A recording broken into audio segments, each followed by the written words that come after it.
So I am a model theorist, and O-Minimality is an area in mathematical logic. So I will try to define what O-Minimality is from perhaps more geometrical point of view, rather than the logician viewpoint. But I mean, to properly understand O-Minimality, you need to go through the definitions coming from mathematical logic. I mean, at the end, of course, now with all the applications of O-Minimality to other areas, people have tried to skip this logician viewpoint. But tell you the truth, I mean, if you want to know all the details, you need to pay the price and know what an existentially closed theory is and all those kinds.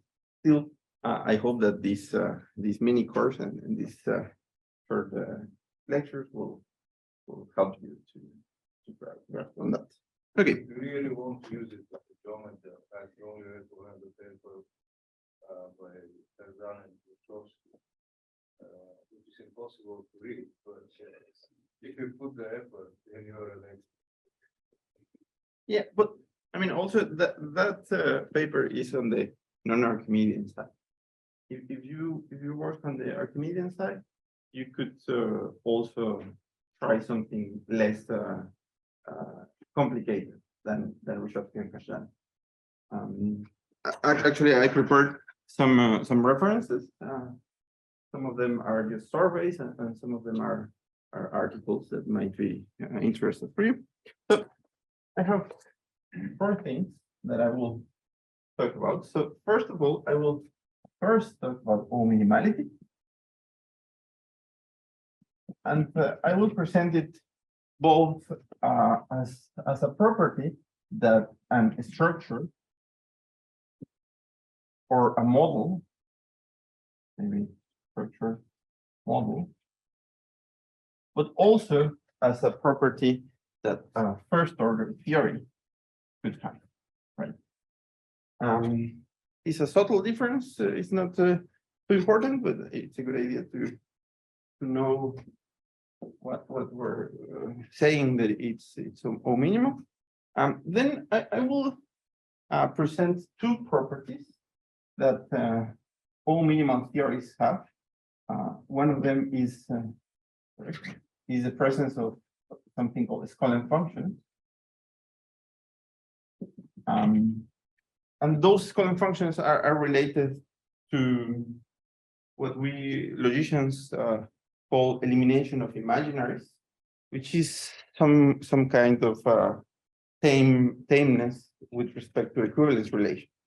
So for example, later I will talk about how the existence of those scaling functions is used in the work by Zimmerman and Bruno Klinger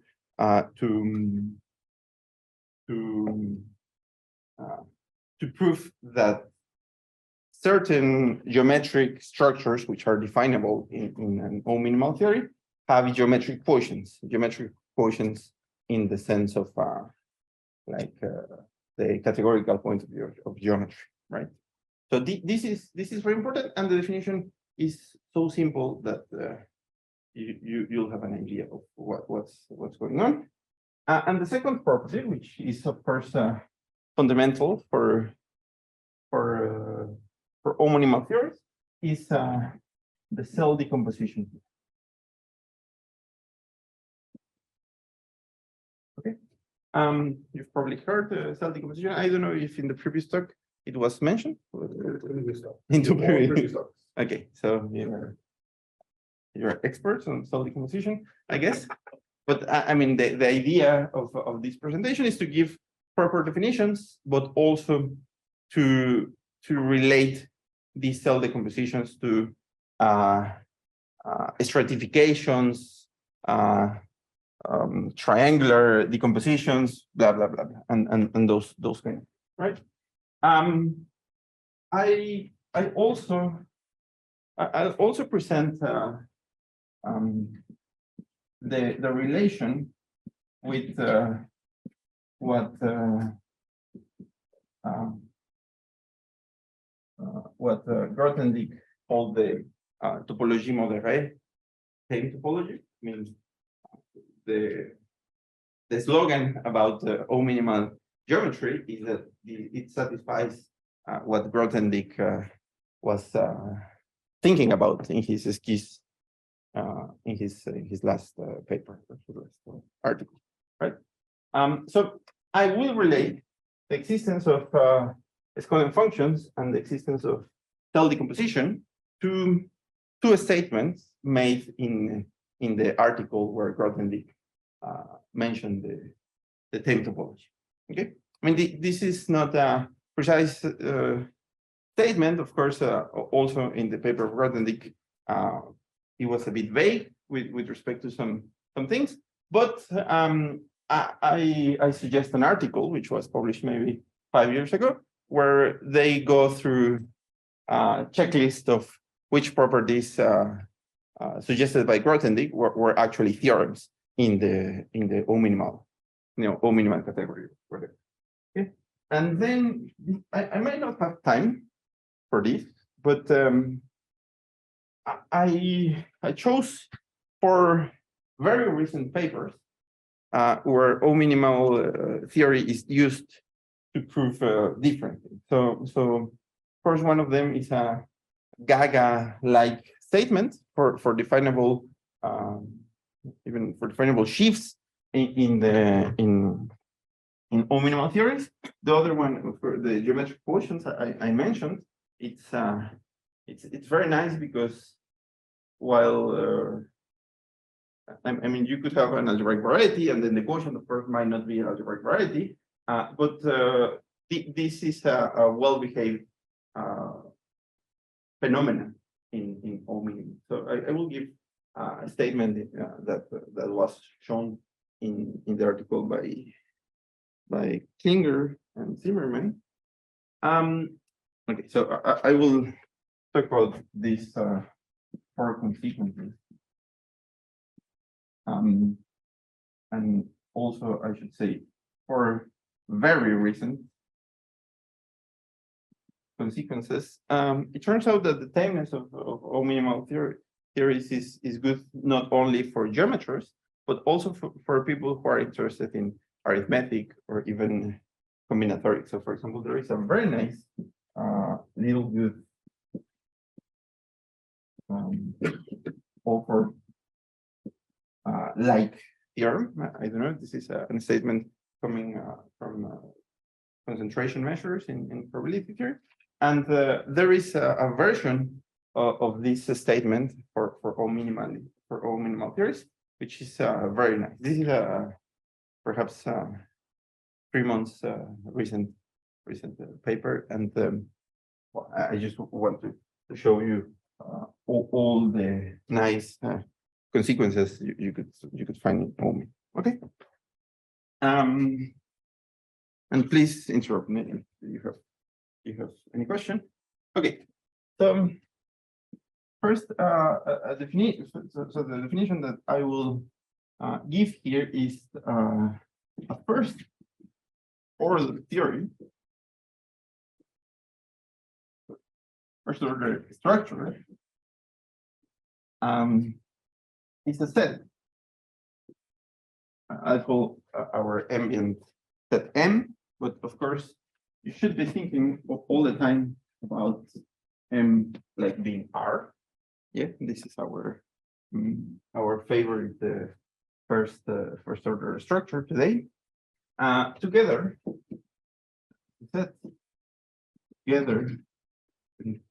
family of the subsets, I'd say Fn. So this capital F is a family of subsets inside Mn. So I'm talking about the naive Cartesian powers of F. Okay. So this is for all n, of course, and the first what is it, M, such that we have nice properties with respect to first order formulas, right?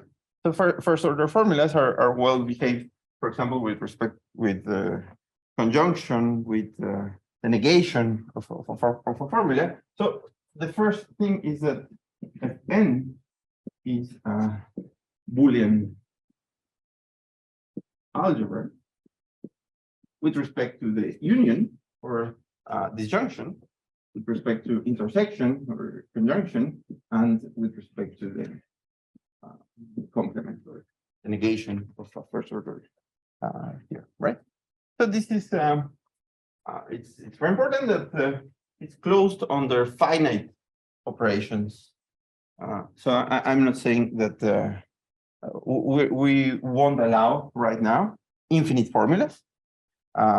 It's important at some point in model theory, and of course at some point in O-minimal, that we think about an infinite family of formulas. In fact, an infinite family of consistent formulas. But I mean, in the definition, it's just a simple Boolean algebra. Then B, which is numbers. 2. So this is something. So let's say we have a distinguished set. I'll say a definable set inside Fn, and we choose any natural number. So the Cartesian product of S times M is a definable set inside Fn plus M. Okay, so you're close under this operation. I mean, I should add this axiom because it's not let's say here. But I mean, if you think about first order logic, the only thing that we are doing here is we have infinitely many variables or free variables, right? So that's that's the thing that we're using if you come from the model theory. Okay. Then the diagonals are also definable. So this set is 1 xn. So this is a subset inside here, and I will choose any I and j two numbers more than n. Then the elements here which satisfy this condition should also be definable. Okay, and again, if you come from first order formulas, the only thing that we're saying is that we have a symbol for the equality, and this should be in our language. Okay, good.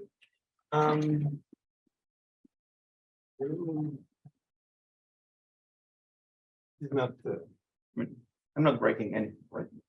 There's no way. Not this chain. Okay, but I mean, it's just a chain, right? It's not a,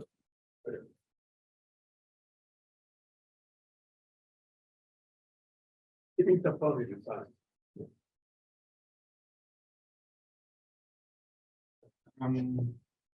okay, we have the first 3 axioms, and the fourth one is we have conjunctions, we have disjunctions, we have free variables, and we're allowed to use equality. And what else do you think we should have in a first order theory? We should have also quantifiers, right? Both existential and universal quantifiers, right? So this, in terms of this geometric perspective, what I'm saying is that if I have a definable set here, okay, and I choose any number strictly less than n, and I consider the projection. So let's say this is just the projection between Fn into n minus I. So this is just for getting I perfect. Okay, so that's the only thing that I'm doing, then, well, you could guess this set should also be definable here. Okay, so this is precisely the existential quantifier, right? So what I'm saying here with a first order formula is that there is an element in the I coordinates that I am forgetting, such that this element, together with the ones that I'm not forgetting, is here, right? So this is just the existential quantifier, and because I have negation, then I have universal quantifiers as well. Okay. Yeah. Good. Good. I will also add that if I have any element, this should be in my family of definable sets. Okay, so M is just any tuple here. And what it means in the first order world is that I will allow formulas with parameters, right? Because I'm saying that this is also a formula, and I could enlarge my language so that I will use this finite information in my formula. So for example, if you think about the language of rings, so what I'm saying is that I won't necessarily use polynomials over the natural numbers, but I will also allow polynomials over my structure. I will also allow formulas to use those ones. Okay. Good. And this is what first order theory is. You could think about many different first order theories. For example, you could think about Ernesto will laugh, but my favorite first order theory is the K points of an algebraic variety, and because I prefer this assumption that the field is algebraically closed, I'm thinking about the closed points of the algebraic variety, and this is a first order theory. If I think about my family of definable sets like just Zariski closed sets, right? So I take the Boolean algebra generated by Zariski closed sets, and this is essentially the same as thinking about the algebraically closed field K together with addition, multiplication, 0 and 1. Okay. So in this geometric point of view, I'm considering Zariski closed sets, and in this the more logical variable expression in this closer first order theory, we think about the formulas, finite formulas generated by this language, and of course the main formulas you could construct are polynomials, right? But you have They many express exactly the same. they express exactly the same. Actually, there is a theorem that they are bi-interpretable, which is some I'll come to that later. Okay. We could, of course, think about more interesting definable sets and more interesting first order theories. For example, we could think about R together with the semi-algebraic sets. Okay. And what I mean by a semi-algebraic set is, of course, the zero of a polynomial, but also things like this. So the elements in Rn such that there is some polynomial f, and there is another polynomial g, which satisfy this. Of course, those are not Zariski closed sets.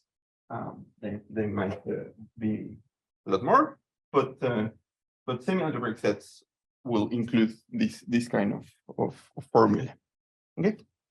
If you think about if you want to know the language of these, of course, you have addition, you have multiplication, you have 0, you have a 1, And then you also have a symbol for the order.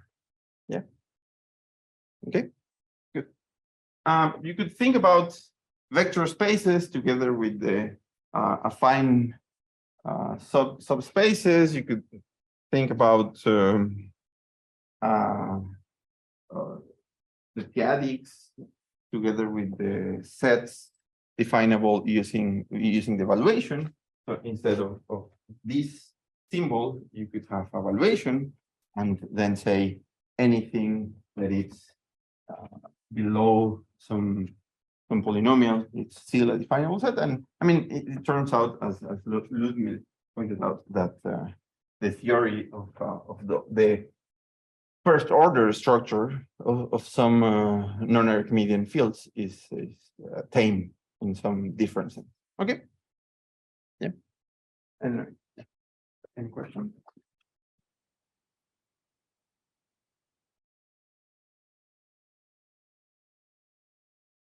Just how much time do I have for this? It's 1 hour and then 30 minutes, or is okay? 2 hours total. Okay.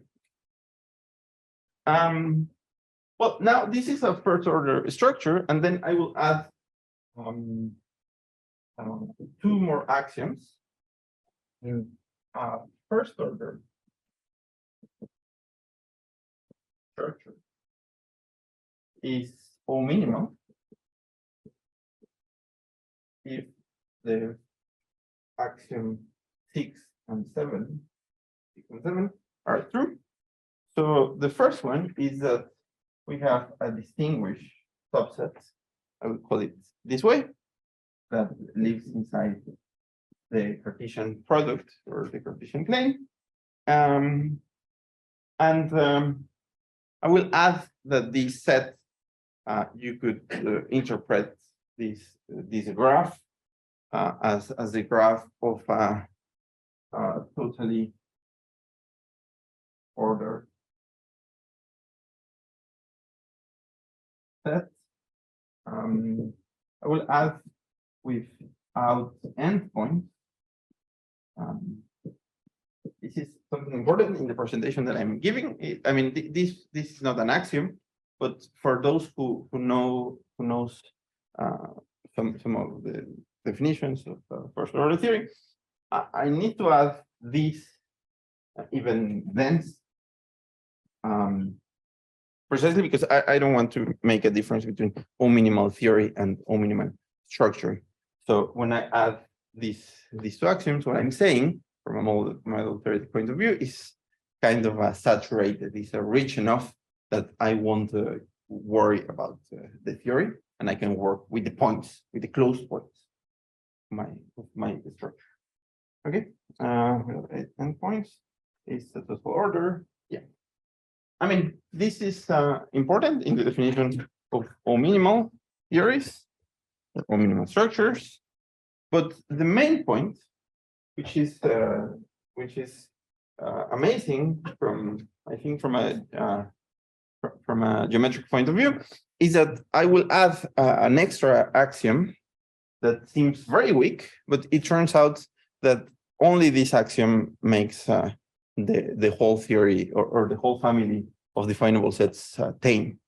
So the axiom tells you that if I have a definable set in the line, yeah, so I have a definable set here, my structure, then this definable set is either finite set points or a finite set of intervals. Right? And of course, by an interval, I mean family of elements x, y, such that x, sorry.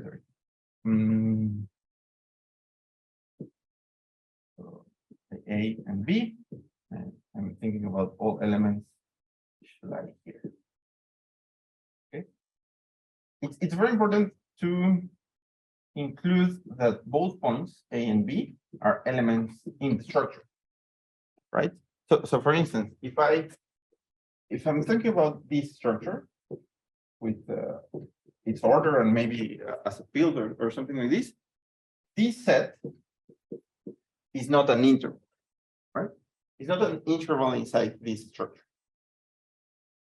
Okay, because I need to use finite or a first order formula to define this, and I don't have this element in my structure.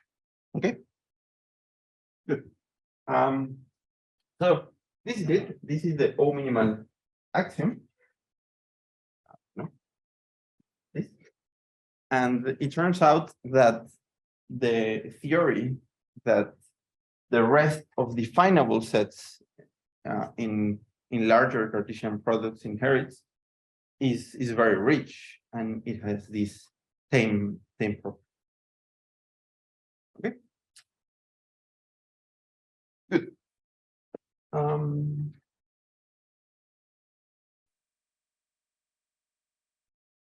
I don't know if anyone has a question. No, please. Why is it called? I should know this story. Let me try to remember, but it's something funny. It's a bit funny. I don't remember it right, but I can send you to the people who chose this name.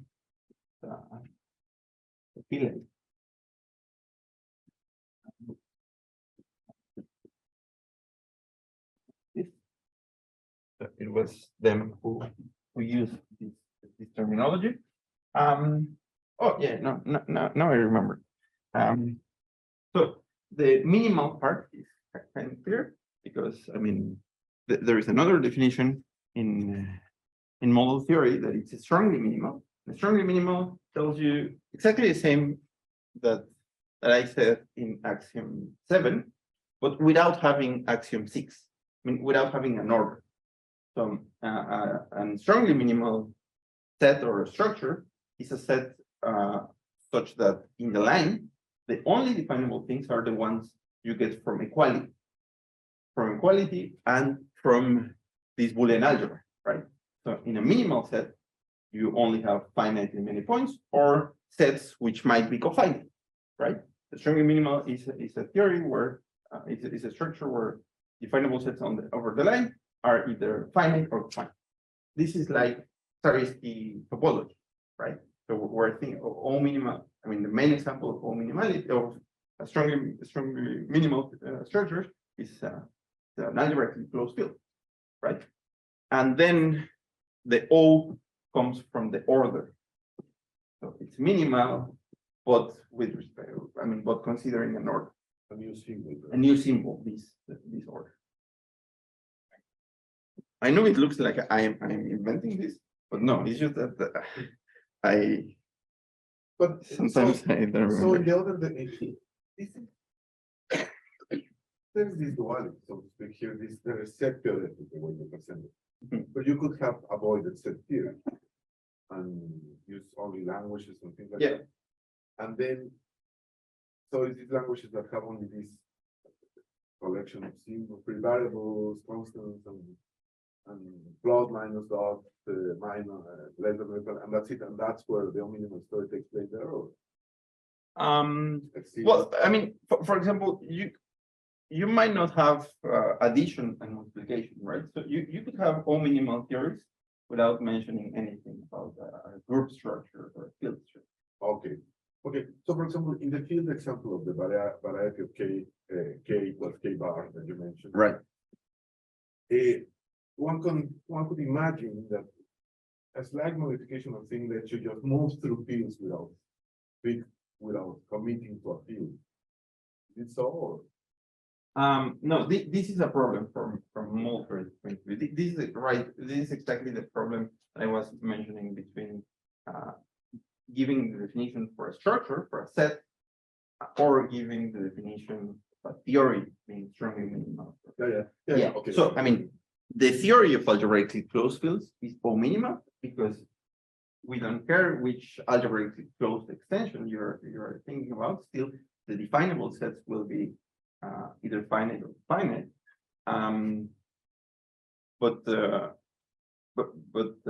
If you give the presentation from the theory, like from the logical point of view, you need to be a bit more careful. Yeah, but just to the Kazan story, they go all the way to the theory, or they stop? No, they go all the way to the theory of the theory. That's why it's so hard to read. Yeah. But they could also present it this way. It's just that they could present it this way, but they won't be able to prove their theorems if they present it this way. That's right. You really need the full. Yeah, power. you need to talk about compactness theorem, those infinitely many formulas viable. So you can't avoid that in the. I mean, you could give a presentation of this, but you won't be able to hear. Can I ask something? Yeah, please. Just a question. To prove that your construction is not void, you usually require some set theory assumption to build some model. For example, you need some kind of axiom of choice or something like this. In UNAM. To construct explicitly an example of what you are defining. Yeah, I mean, but you don't need a lot of choice if you work here, right? I mean, you might need some choice, but you don't need that. You might need some set theoretical assumptions if you want to show the existence of a region of models for the theory.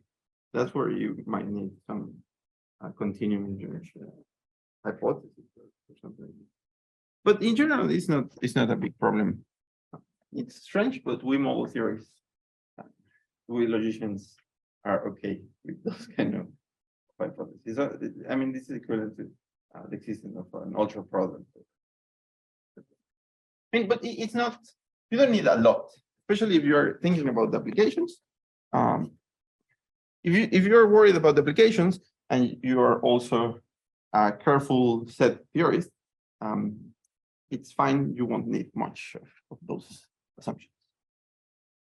I wonder if you know any physical theory that Well, I mean, there is a recent article about quantum quantum theory that well, they show some sets interesting for them are O-Minimality. I mean, because you could think about the periods and all those kind of things as elements inside your Fn, and then wonder how tame with respect to partial. I just ask this because this kind of definition, so it is like susceptible to suffer from the Gödel's theorem, right? Because Okay, yeah, of course. and then But perhaps there's some disability in the inside the- against- yeah. It's a very reasonable concern. It turns out that an O-minimal theory is on the other side of Gödel incompleteness. It's exactly the opposite to Gödel incompleteness here. And it's exactly the opposite because even when I talk about R, using semi-algebraic sets, it's impossible to find the integers, right? It's impossible to find them. They exist as a set, but they don't exist as a definable set. And that's precisely the kind of things you want to avoid in O-minimal, strongly minimal, C-minimal theories. You want to avoid this kind of definable sets because they are evil, as you pointed out, right? I mean, it's amazing that even when you explicitly say you want to avoid those sets, you still have some sets important for arithmetics. There is arbitrarily long intervals of integers. Yeah. Yeah. And so a computer will never know. Yeah.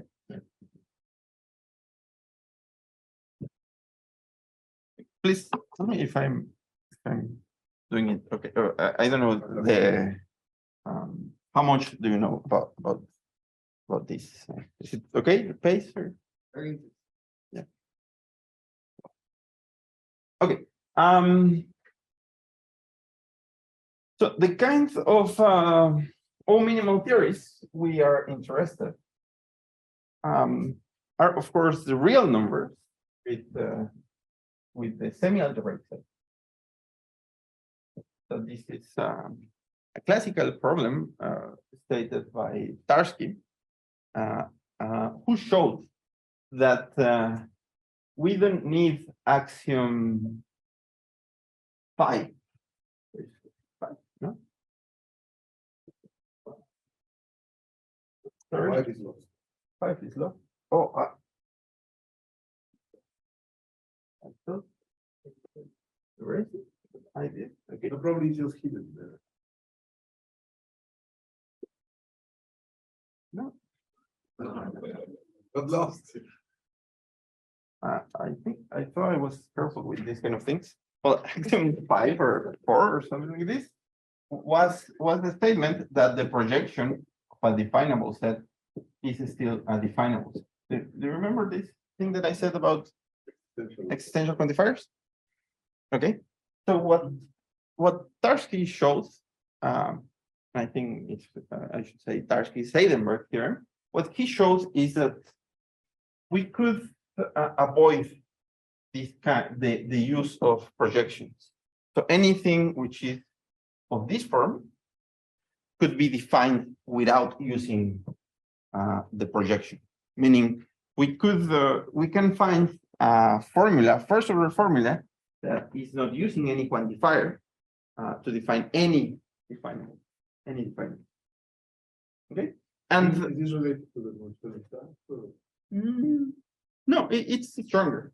It's a bit stronger because the notion is that it's related to the model completeness of the theorem. The model completeness is a weak form of quantifier elimination, but this is the all-in result.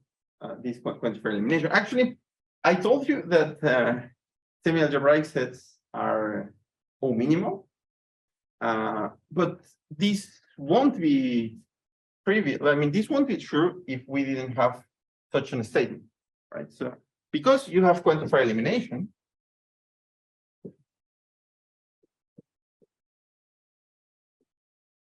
the trace here is just finite intervals and finitely many points.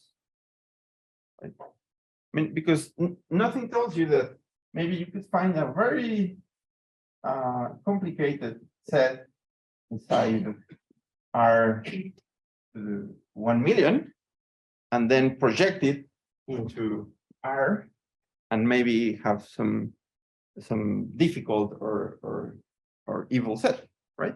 But quantifier elimination tells you that whatever you could do with the projection, with the existential quantifier, you could also do it just by using negation, conjunction, and so on. And because the only extra thing apart from equality that you have is the order, then the only definable sets here, even when you project very complicated semi-algebraic sets, is just integral, finite integral, right? But it is kind of a sophisticated theory of discrete. Of course. I mean, this is a sophisticated theory. Yeah. Okay. I mean, and what it's even more sophisticated is are two theorems shown. The first one by Alex Wilkie. First, Tarski and Heisenberg. And he showed that even even when we won't have quantifier elimination, so you don't have quantifier elimination here, right? So I prepared a set which is not which you won't be able to eliminate. This is an example by Osgood. And the set should be something 1x3 living here, such that you have y1 and y2, and x1 is equal to y1, x2 is equal to y1 times y2, then x3 is almost the same, but you will also multiply by y1. So first, this set, you need this quantifier. Can you see? This is working? Or that one is working? Which camera is working? So can I move this? Because I don't, I think you can't see. Here.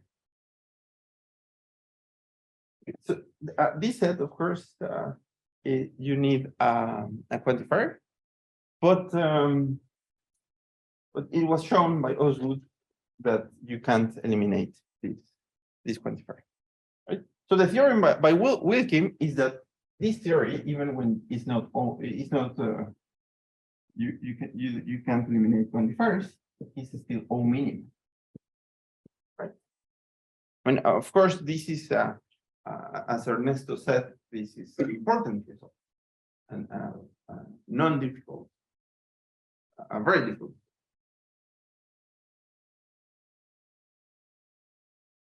Yeah. Okay. And well, I didn't say what I mean by R and X or Rx, sorry, but I'm using the exponential as a formula. The real exponential. I'm using the graph of this formula. And so this is that element of this formula. R2. So I'm drawing into Fn this set, right? And from a first order point of view, I am using this symbol as interpreted as a function to construct my formulas as I'm doing, right? Yeah. But still, it has all the nice properties that one would like from O-minimal theory. And the proof of this result, I'm intrigued. I never read the whole proof of this result. Neither do I. It's complicated. I'm intrigued, you know. Naively, one would think the only thing that matters about the exponential function is that it kind of grows, you know, kind of increasing order. But the rate of growth matters, doesn't it, for this theorem? For it to be O-minimal, yeah. I mean, you need to show some kind of uniformity in the bounds. Yeah. So I think that what you're using that the derivative is itself. But yeah, I don't know. I mean, when I said that I've never read that proof, what I meant is that I've never grasped the proof because it's sophisticated. It's very low. It's very low. Yeah. But it's fine because we're happy that he showed this. We could use this result, and this is fundamental for everything that we're. I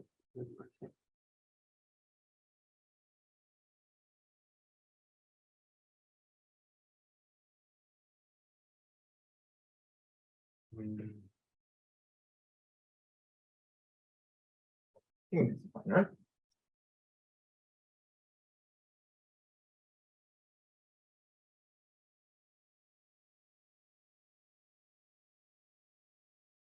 Now, what happens if we add more functions? For example, what happens if we add continuous functions? Let's say all continuous functions or all smooth functions from Rn into R.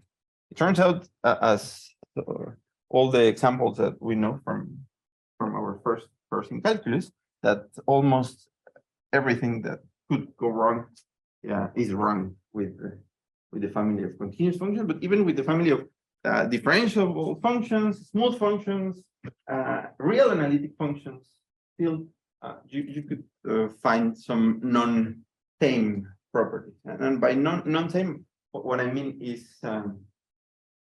a non-geometric kind of dimension. I will talk about what about dimension, right? But still, it was shown by Van den Dries.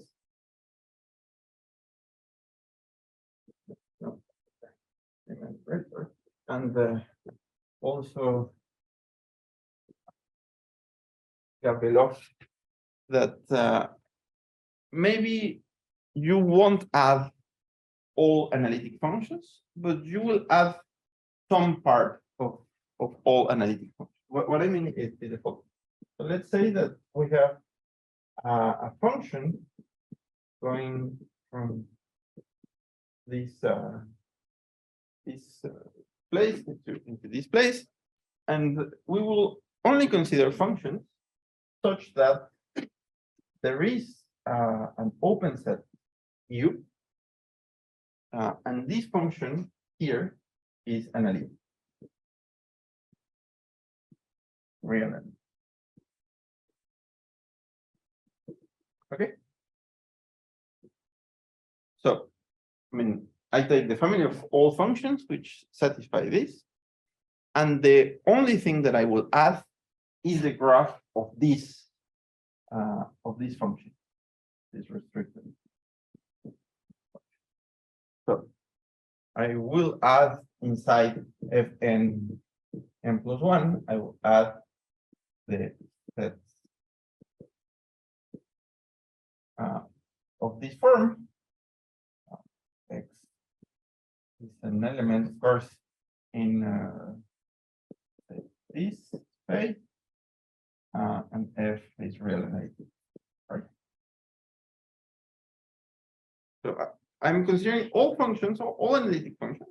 I mean, it's a big set, but I will only add this part of the function, and this is related to what Ernesto said about the rate of growth.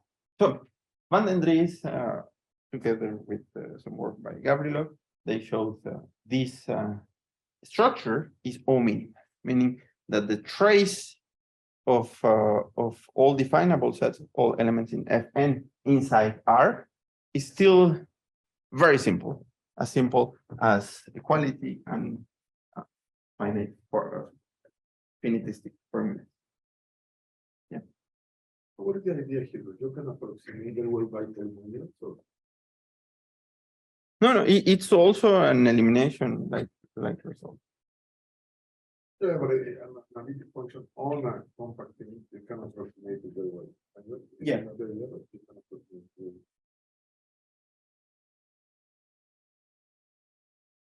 Okay. Good. Of course, then you wonder what happens with this.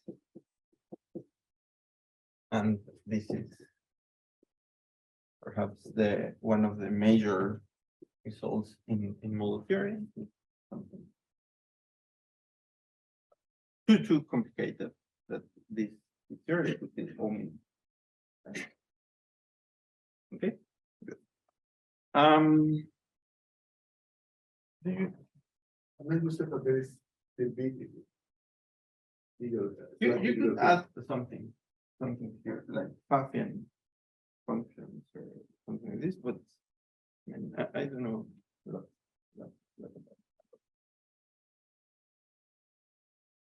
But it's very hard to add something more.